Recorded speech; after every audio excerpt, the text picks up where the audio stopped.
Bayramıdı, gece kuşu okurdu, adaklı kız bey corabın tokurdu, herkes şalın bir bacadan sokurdu, ay ne güzel qaydadır şal sallamaq, bey şalına bayramlığın bağlamaq.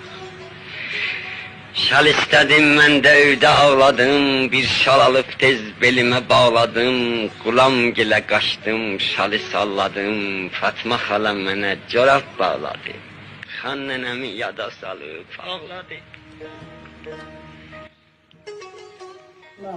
Heydər babam izlənmədin baxçası, baxçaların Neçə belə qoymamaq istəyirsin, neçə belə gəlinlərin düşmələri taxşatdı, gözlərimin rəxində, xeymə vuran xatirələr səfində.